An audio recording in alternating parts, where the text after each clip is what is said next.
Welcome, and prepare to journey back to a time when life's quiet rhythm held profound stories as you drift towards a peaceful sleep.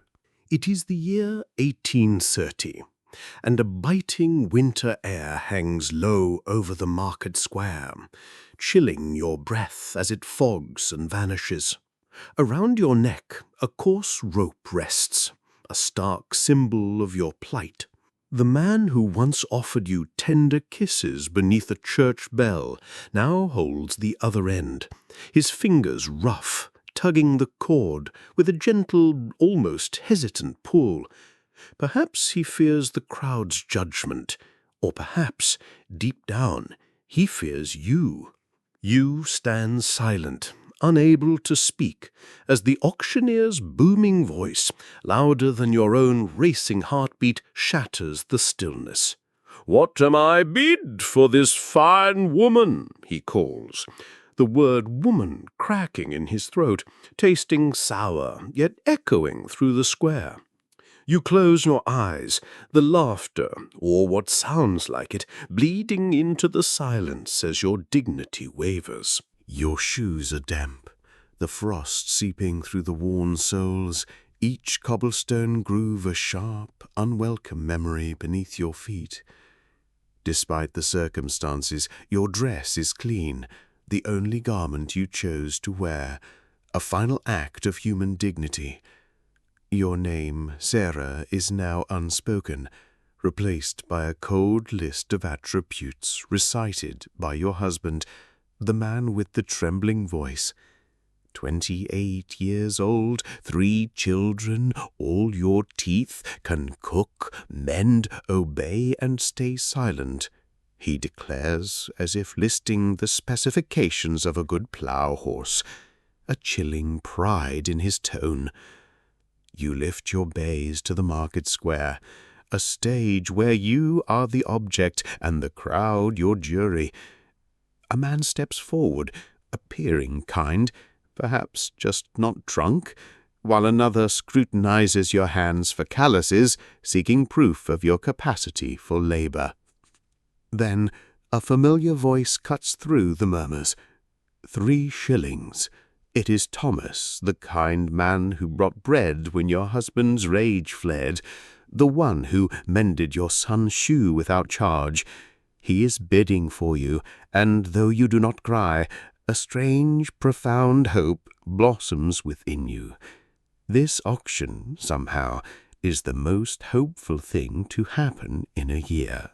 This harrowing scene is not mere fiction. It is a composite echo of countless women, examined and traded like livestock, yet suffering a humiliation cattle could never know. For in the early 19th century England, a married woman was legally a femme covert, a veiled entity, her very being suspended.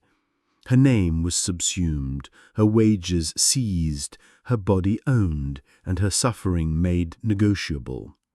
A husband's violent correction was his right, his dissipation of family income his prerogative. A woman fleeing such a man became a criminal, leaving her with grim alternatives, death or the auction block. Paradoxically, for many, the very rope around their neck became a desperate symbol of freedom. The halter, whether around the neck, arm, or waist, transcended mere symbolism. It served as a contract, a public theatrical performance, and often the only form of divorce available to the impoverished. The husband would lead his wife to the market, a place where animals were routinely sold, and publicly declare, "What am I bid?" A crowd would invariably gather, some drawn by morbid curiosity, others by a genuine desire to intervene, or even to acquire. And the wife, the central figure in this grim spectacle, would stand, sometimes silently resigned, sometimes visibly trembling, and occasionally with a defiant resolve. For behind the profound shame, a fragile seed of hope often lay concealed, the desperate hope that a new master, Anyone else might offer a kinder existence, that the halter might unexpectedly lead to a semblance of peace, transforming her from a mere wound into a wife. Often these transactions were prearranged, the buyer frequently a lover, rendering the public sale a theatrical performance designed to legitimize the transfer. The rope itself transformed the informal arrangement into something legal, and the assembled crowd played a crucial role, witnessing and thereby validating the exchange.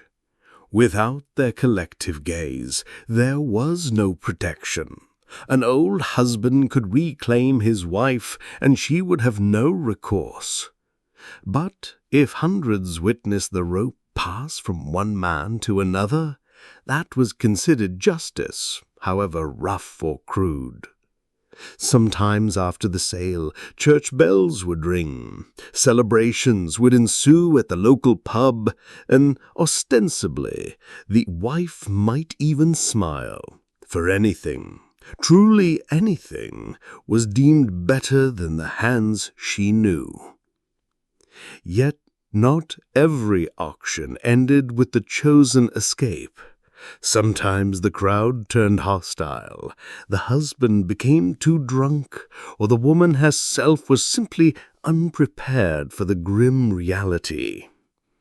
In one instance, a woman adamantly refused all bidders, standing her ground amidst jeers until a magistrate intervened.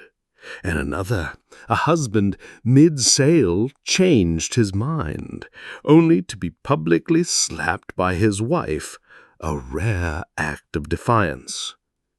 Then there were the men who bought out a profound loneliness, not lust or cruelty, a desperate yearning for someone to utter, "You're not alone," though loneliness rarely made a good master.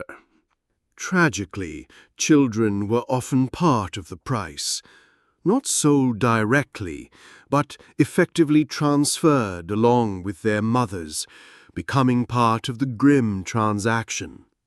A glass of gin, perhaps, plus 3 small bodies. The law remained silent, the church offered only vague prayers, and the children, witnessing it all, followed whoever held the rope, their names unrecorded, replaced by mere weights and values. Why did such barbarity persist? Because the law failed, the state remained indifferent, and a man's rights consistently outweighed a woman's life. Divorce, a luxury costing £1,000, was unattainable for a servant earning a mere £25 annually. For the poor, dignity was a forgotten concept, and silence often the only affordable option. Yet this narrative is not solely one of unadulterated cruelty. Within the profound shame, a subtle strategy often emerged. Within the pain, a careful planning took root. And within the very rope itself, a quiet form of resistance manifested. Some women actively demanded to be sold, others meticulously arranged their own purchase, and some transformed the sale into a public spectacle, knowing a public promise carried more weight. These women were far from passive or weak. They were survivors, navigating a world designed for their subjugation. Sarah, our woman on the auction block, embodies this resilience. She is not merely a victim, but a strategist, a devoted mother, a survivor. Perhaps tonight she will finally find peace, not in luxury, but in the quiet solace of a choice. For sometimes choosing, even between two horrors, is the only power that remains. You, the woman of 1830, were never meant to exist in legal ink. Your name, if ever recorded, would appear only once on a weathered bill of sale, subsumed beneath your husband's signature, perhaps as the said Anne Parsons, or a woman of good strength and health, but never truly as yourself. The law governing your body failed to recognize your mind, recording property, not personhood, wages, not wounds, inheritance, not indignity. Such was England for women in 1830, a nation where your smile could be bought, your silence your only shield, and your very existence dissolved the moment you uttered, "I do." This legal disappearance was formalized by the doctrine of covertura, a word cloaked in Latin, its cruel clause hidden beneath scholarly dignity. Sir William Blackstone, a revered British legal figure, proudly articulated it in 1753. The very being or legal existence of the woman is suspended during the marriage, or at least is consolidated and incorporated into that of her husband. Suspended, like breath, like hope. He admired its elegance, this concept that upon marriage a woman simply ceased to be. And if he struck you, that, astonishingly, was considered his right, not to injure, but to correct, much like a child or a dog. If he succumbed to drink, vanishing for days only to return with fists and silence, it remained his unquestionable right. Should he gamble away your family's food, leaving your children to cry for bread while he bought gin, it was still his household, his rules. The law, in its blindness, recognized only his failure, not yours, thereby punishing only you. Could you leave? Technically, yes, though your options were grim. A separation by agreement meant you could not remarry. Desertion rendered you a criminal if found. A church court petition requiring proof of cruelty or adultery cost more than a decade's earnings and still forbade remarriage. Death remained the most accessible option, leaving wife-selling as your only genuine chance to begin anew. You could trade profound humiliation for the desperate hope of survival, bought like an ox, yet finally breathe like a woman, if you were lucky. The wife's sale was far from a mere farce. It adhered to a strict, almost ritualistic set of rules. The husband would lead his wife to the market, employing a halter, publicly announce her perceived worth, and invite bids, finalizing the transaction with a witness, often through a handshake or the exchange of a coin. The wife, for her part, was ideally silent, compliant, and patiently waiting. Sometimes the sale culminated in a handshake, a formal halter exchange, a celebratory wedding feast, or even the ringing of church bells. It was undeniably grotesque, yet to those involved it held a strange, almost sacred significance. In a world where the law refused to acknowledge personal suffering, ceremony became its substitute. Legitimacy was painstakingly constructed from ritual, for legitimacy itself was a pathway to survival. This public spectacle did not unfold in a vacuum. It occurred before a community whose collective gaze shaped its morality. The crowd wielded immense power, capable of approving, disrupting, intervening, or even shaming the participants. They might cheer, weep, or hurl stones, watching carefully not just for entertainment, but for an unspoken code of conduct. Their whispered judgments: what kind of man sells a woman drunk? What kind of woman smiles during her own auction? What kind of buyer refuses to take the children? Forged a primitive justice, one not enforced by law, but by the potent force of stares, scoffs, and silence. It was undeniably grotesque, yet to those involved it held a strange, almost sacred significance. In a world where the law refused to acknowledge personal suffering, ceremony became its substitute. Legitimacy was painstakingly constructed from ritual, for legitimacy itself was a pathway to survival. Let us recall those whom the law so readily forgot, their names mere scratches in old papers, buried in obscure footnotes. Consider Mary Ann Price, sold in 1837 in Merthyr Tydfil by her drunken coal miner husband to her sweetheart, Lewis, for 4 shillings and 6pence, her name vanishing forever into the transaction. Or the unnamed woman of Brighton in 1826, sold to a sailor, whom the crowd observed with surprise, noting she looked pleased, as if escape itself could wear the unlikely face of joy. And then there is the powerful echo from Wakefield in 1830, a woman who, in an act of profound defiance, flipped her husband's hand from her face and declared, "Let be, you rogue, I will be sold. I want to change." Her voice, though unrecorded in legal tones, resonates louder than any judge's silence, a testament to her unyielding spirit and desperate yearning for a different fate. The halter was more than mere theatre. In English common law, it served as a crucial legal performance. The transfer of goods traditionally required livery of season, a physical gesture signifying a change of ownership, and the halter precisely fulfilled this role. It was not simply a piece of cloth, but a living contract. When the rope transitioned from one man's grip to another's, the woman's fate irrevocably shifted too. If this ritual was not meticulously followed, the sale could be challenged, its legitimacy undone, and the woman, tragically, returned to her former tormentor.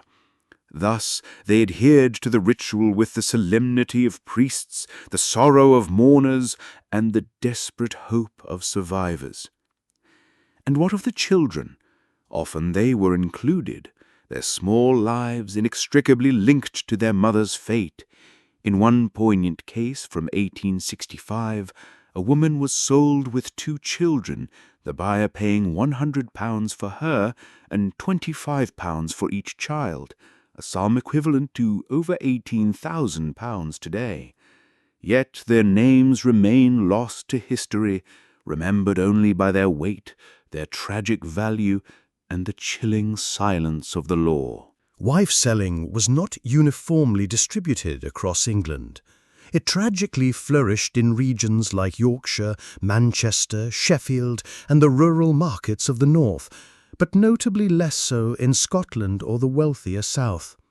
This stark disparity existed because desperation itself is regional, and legal rigidity inflicts its harshest blows where money is scarcest. In the factories and coal fields, love was a luxury, and marriage a grim necessity for survival. When that survival fractured, wife-selling became a desperate means of repair. Let me recount one sale that ended in profound despair. In Sheffield, 1842, a woman was sold 3 times in a single day. The first buyer changed his mind, the second deemed her too thin, and the third offered a meagre price. Each time she ascended the platform, underwent scrutiny, and was returned. As sunset approached, she finally broke down, not from rejection itself, but because her inherent dignity found no buyer, the rope still hanging limply from her waist, with no hand willing to hold its other end.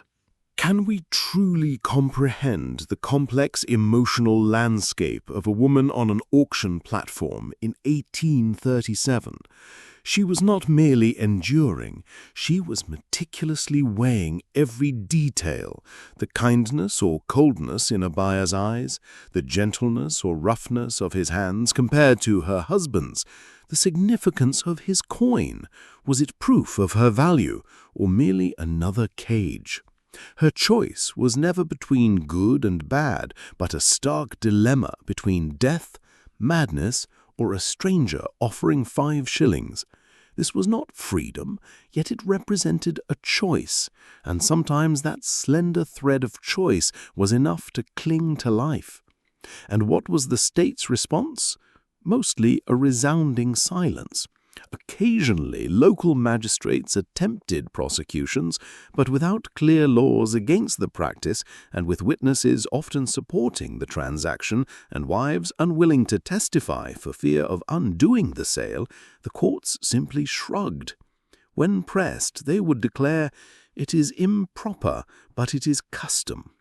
And custom, when repeated long enough, imperceptibly transforms into culture, and unchallenged culture, tragically, solidifies into law. By the mid-19th century, a subtle but significant shift began to occur. The burgeoning factories roared louder than the old church bells, and a new, privacy-obsessed middle class was rising. The very notion of public auctions for wives no longer aligned with the emerging image of a proper England, even if the reality persisted. Newspapers, once indifferent, now began to sneer, labeling the sales disgusting spectacles, barbaric remnants, and a shame upon our nation. Suddenly, the same crowd that had once laughed now whispered. The once boasting buyers began to hide, and husbands who had readily raised halters now hesitated. Not because their morality had transformed, but because they feared being seen. The sales did not cease, they merely retreated underground, away from public squares to back rooms, replacing auctioneers with written deeds and halters with silent coin exchanges under tables. The ritual remained, but the shame intensified, and wives were still transferred. Yet without the crucial community witness or protection, it became less a form of justice and more a mere transaction, leaving women with fewer eyes upon their plight. And what through all this did the law pronounce? Still nothing. Even into the 1850s, amidst widespread newspaper condemnation, no clear statutes emerged to ban the practice. Why this persistent silence?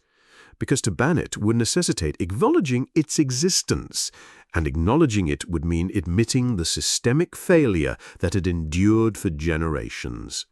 Furthermore, prosecuting these men required concrete evidence, money exchanged, consent absent, coercion present, but the couples involved were often meticulously careful. Documents, when they existed, were meticulously framed as legitimate property sales. I, John Parsons, in consideration of the sum of £6, do assign unto John Tucker the said Ann Parsons. This was not true law, but it was language the law understood, and so the authorities looked away. Magistrates dismissed them as private arrangements, courts as folk custom, and the women, caught in this legal limbo, called it hope, risk, or simply the only way out. Still, the walls of injustice were slowly closing in. The Matrimonial Causes Act of 1857 finally cracked the foundation, making divorce accessible, albeit still expensive, difficult, and unfair, through civil courts, the first fissure in a monolithic stone wall. Then the Married Women's Property Acts of 1870 and 1882 revolutionized everything. Women could retain their earnings, inherit property, and began, at long last, to legally exist again. No longer covered, no longer dissolved, they were still unequal but crucially visible. And visibility in the eyes of the law is indeed power.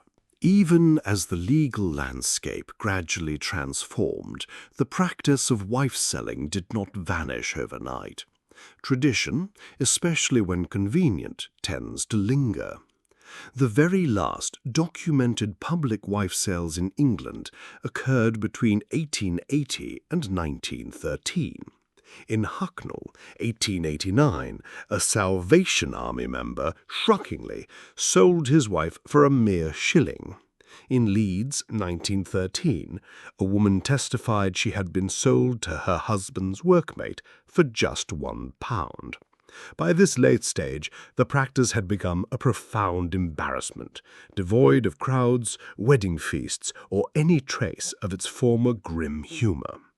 Only silence remained, and the stark reality captured on paper, leaving behind a stain of regret. In earlier decades, the crowd had often been complicit, but by the late 19th century, these same crowds began to revolt. In one notable case in Yorkshire, a man selling his wife to a much older buyer provoked such outrage that the villagers burned them both in effigy that very night on the village green.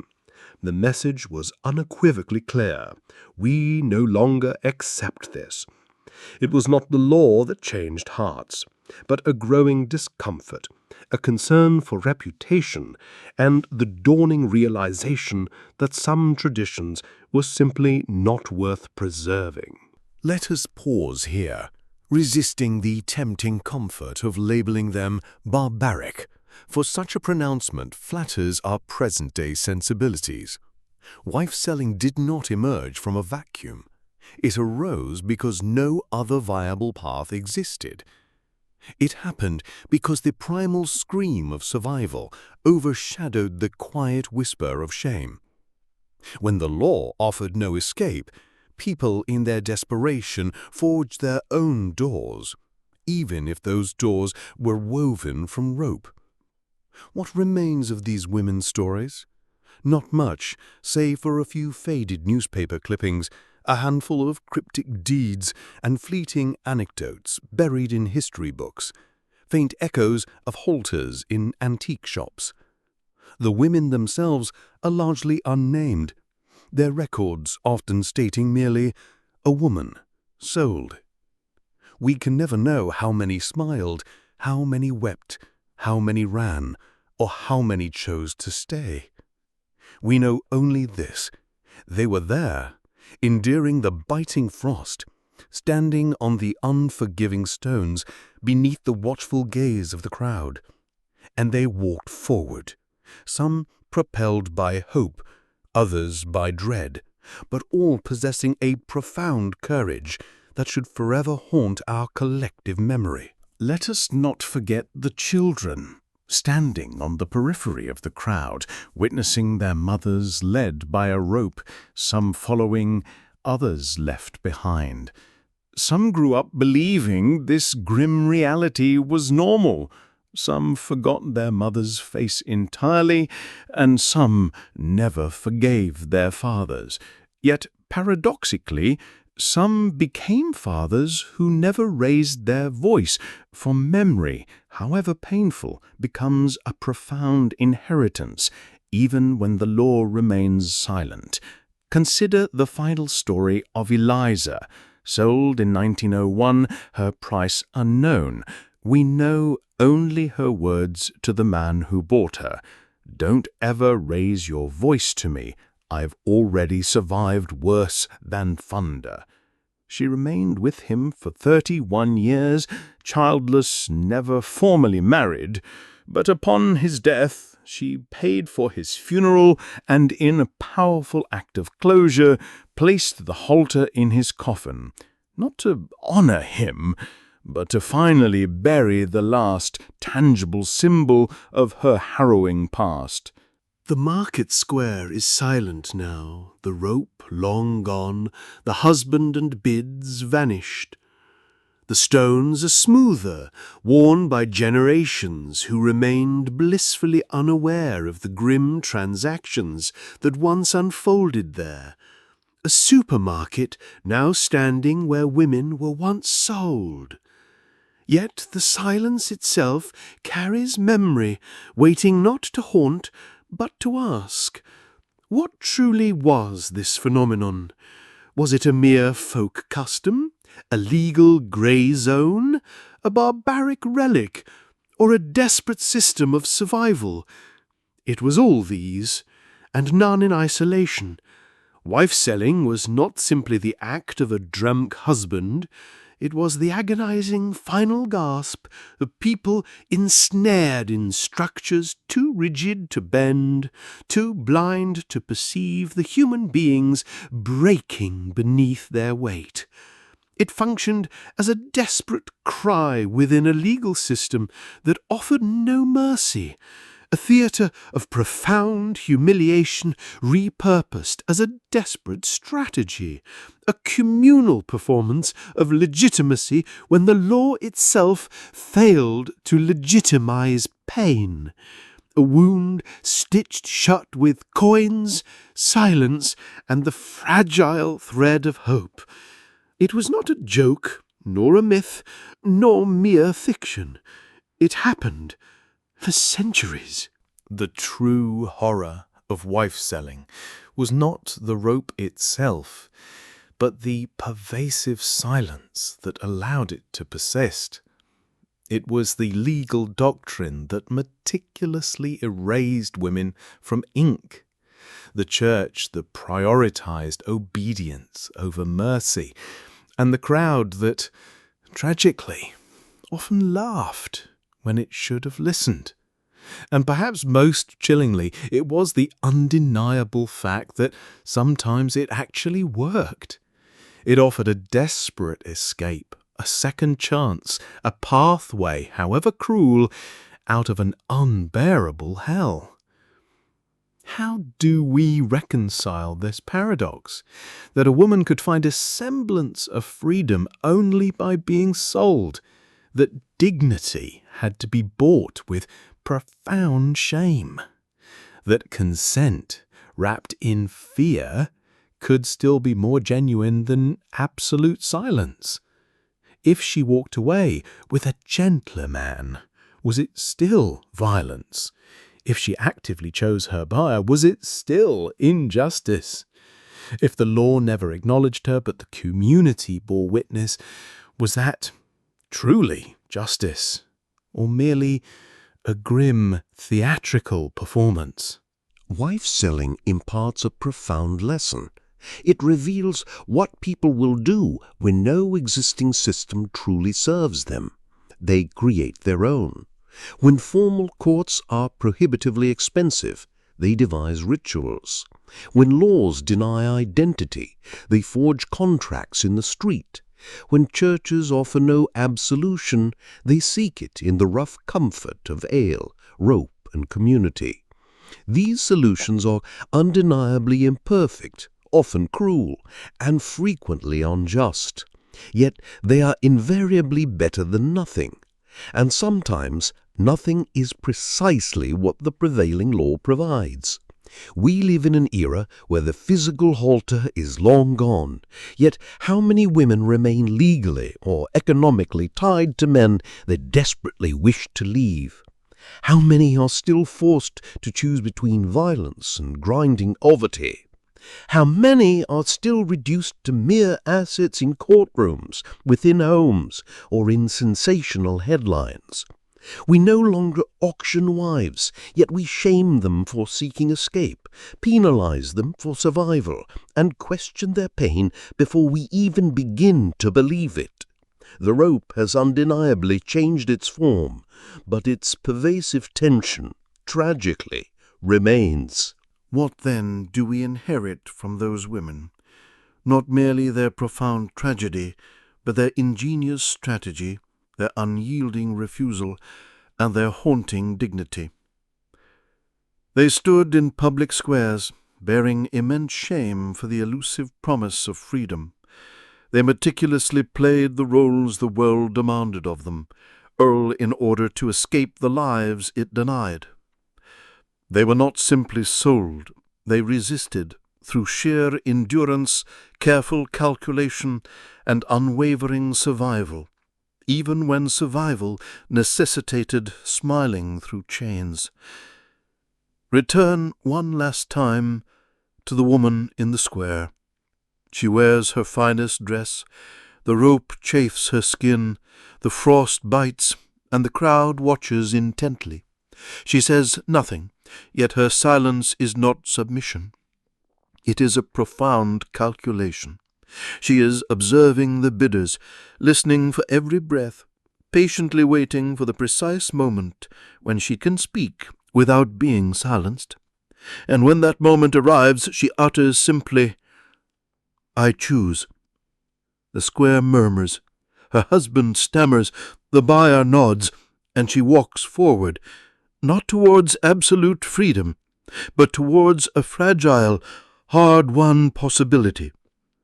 This is not a happy ending, but it is undeniably a real one. The halter is gone, the market paved over, the names have faded into the mists of time. But the fundamental question lingers. What systems have we, in our modern world, constructed today that will cause our descendants to shudder with the same horror we now feel for the market square? Where does justice still remain a mere theatrical performance? Where is survival still inextricably wrapped in shame? And most urgently, when people find themselves trapped between the rigid confines of law and the brutal reality of cruelty, what unseen ropes are they holding onto, and who among us is truly watching? This story ultimately is not about victims.